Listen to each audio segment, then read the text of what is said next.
minivan. I need a black Suburban truck or a Tahoe. And if you cannot send that to me, well, then I will walk home if I have to.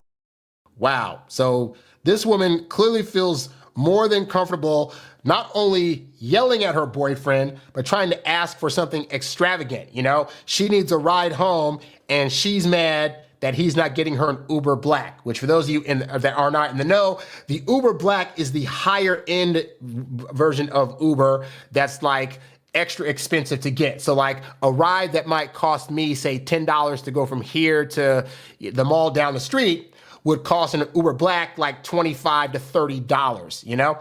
And so she's thinking, well, I won't just accept any kind of ride. I want to get the absolute best if I'm going to be having him order a car for me. Or scooter. Okay, so how the do you want me to get home? Are you gonna come pick me up from the Scat Pack? I did not think so. So I will keep calling a chauffeur until I get a black truck. That's not. So this is an example of a woman that is extremely high maintenance. And clearly she has a bad attitude. She's a little entitled. She's thinking her boyfriend needs to buy her the absolute best all the time.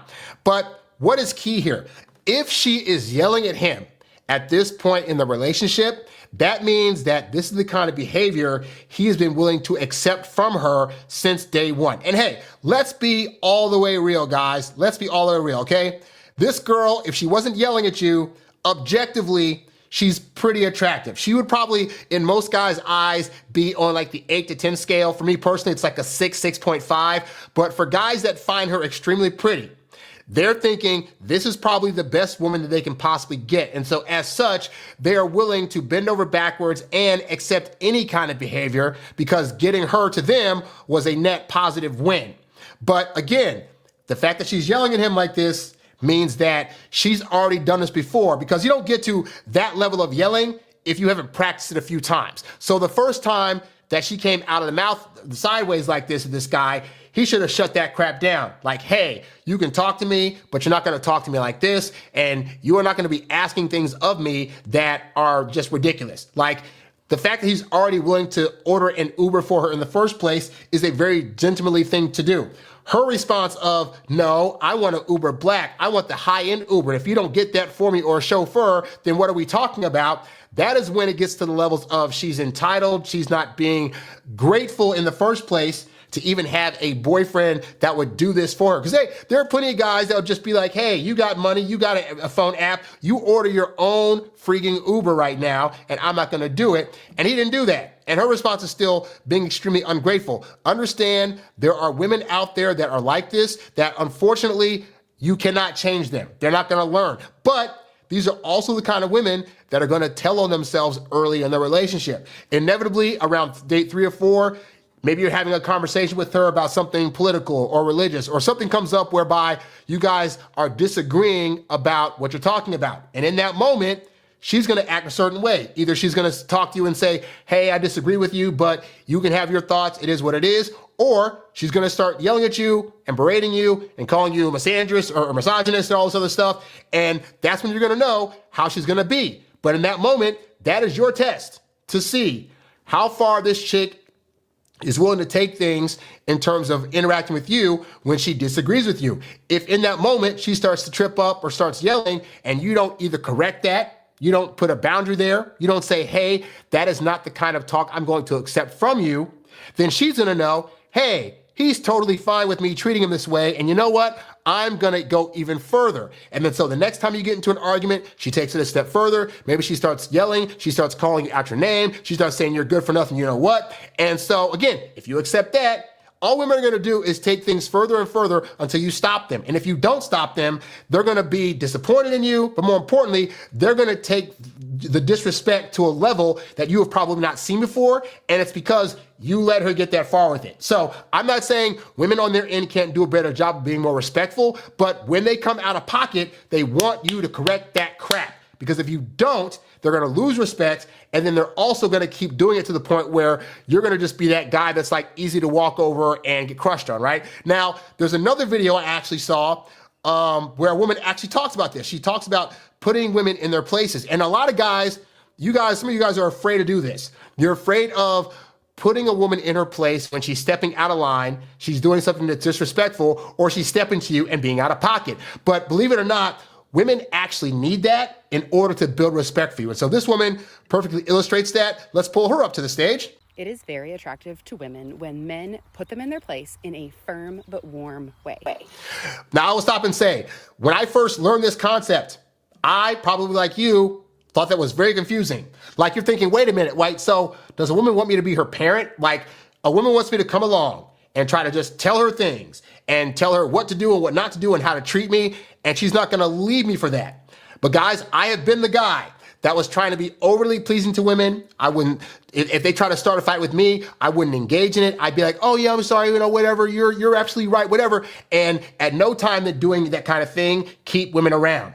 At the point that I started being a little bit more firm, or if they said something to me that I didn't like, if I was just like, hey, that's not cool, or hey, you can talk to me in a nicer tone, but I'm not accepting that, you'd be surprised at like how wet women's panties get when you as a guy are giving them the energy of a guy. Like you're giving them the energy of somebody that has authority. You're giving the energy of somebody that doesn't back down on things. And that is something that women actually want to feel from guys. But we get tricked into thinking that doing that is going to make us be the bad guy, or it's going to cause us to scare women away or make them think that we're going to hurt them in some way. And so we can't do that. But listen to what this woman says. So say that you are driving somewhere together and it's the first time you've gone there, so you don't exactly know the way, and you're starting to cut it kind of close on time, and your woman takes out her phone because she wants to map the directions and tell you which way to go because she doesn't trust that you're going to be able to get there on time. The thing that the man needs to do in this situation that is actually very attractive is to look at his woman and say, honey, I know where we're going and we're going to make it. Please put your phone down. This is a firm way to tell her that he knows what he's doing, but it's also warm enough that you're not snapping at her, and she'll find it very, very attractive that you are taking charge like that. That's so true. And here's the thing, guys. Notice she said you can say it in a firm tone. I think sometimes we get confused and think that firm is another way of saying be mean, or yell at her, or try to correct her in a way that's authoritarian. And that's not what women are trying to say to us at all. What they're saying is that they like guys that have firm boundaries and firm principles, and they want guys to talk to them in a way that, yeah, establishes a little bit of authority, but at the same time, it's not like demeaning her or making her out to be the bad guy, you know? If you're, for example, if you're talking to a woman, and let's say you're talking to a woman about something she did that kind of upset you, right? And then she's like, no, that's not a thing, and blah, blah, blah. And she starts interrupting you and trying to, like, you know, take away the narrative that she did something wrong. You can sit there and say, babe, because keep in mind, women are going to read your energy, right? So you'll sit there and be like, babe, look, I'm not saying that you're a bad person. I'm not saying you did anything in malice. I'm saying when you did this thing, this is how I took it, and I don't want to feel that way, so I need you to stop doing that. And that is a respectful way to address something, but it lets the woman know, oh, I can't just walk all over this guy. He does actually have boundaries. He knows how to set up parameters to where if he's feeling uncomfortable, he'll outright tell me. And women actually need that. But the thing is, they don't know how to get that from nice guys, because nice guys are just all about being comforting and making sure that the woman's pleased 100% of the time, and I don't want to ruffle feathers. And it's not that you need to be ruffling feathers all the time, but when stuff actually comes up, women need to know that in times of danger or for purposes of looking after her safety or the safety of the relationship, that you are a man that is willing to step up and handle business. If you can't do that, when she's throwing a little test at you or throwing a little temper tantrum, then she's not going to be able to trust that in the long run, you're going to be that guy, and she's going to head for the hills. So you got to understand that you being able to say things firmly to women is actually a net positive, and it doesn't have you ending up with the previous girl, where your girl's constantly yelling at you and calling you names, because she's going to know early on, A, you don't play that crap, and B, you are more than willing to leave the situation if she does not in fact straighten up. And that's the kind of thing she wants to see from her guy. So you got to know, guys, the hardest thing for you as the guy, especially if you grew up under a single mom or just grew up in an environment where you felt like you had to cater to everybody or be a people pleaser, the hardest thing you're going to have to go through is the feeling of telling people in a firm way that's not insulting, but being firm with people and not feeling bad about it. Because at times, yeah, you're going to be firm with a woman and you're going to feel like you're being a parent. You're going to feel like you're yelling at her almost like she's a child. But understand again, women need to know your boundaries, and women take that way less personally than guys, because women have adapted to be able to have better emotional regulation. So you being firm with her now, it might hurt her feelings in the moment, but in the long run, she's going to see, but the benefit of that is, yeah, I was tripping, or yeah, what he said was actually a good idea, or yeah, I understand where he's coming from. And she wants to be able to trust your judgment more than hers. And that starts with her being able to see that when things come up, you can be firm with her in a nice way versus not, and then you being yelled at. So hopefully that gives you guys a little bit of a lesson about that. Hey there, thanks for tuning in to Harry Dating Convos. Don't forget to visit HarryWilmington.com to download my free ebook, Texting Women Like a Boss. And while you're there, if you're ready to take things to the next level with your dating life, check out the Get Girls Academy membership program for exclusive strategies and live coaching. Go to HarryWilmington.com to learn more and join today. Lastly, if you've got a question you'd like answered on one of these shows, leave a comment below or write me at HarryWilmington@gmail.com. I'll catch you on the next one. Peace.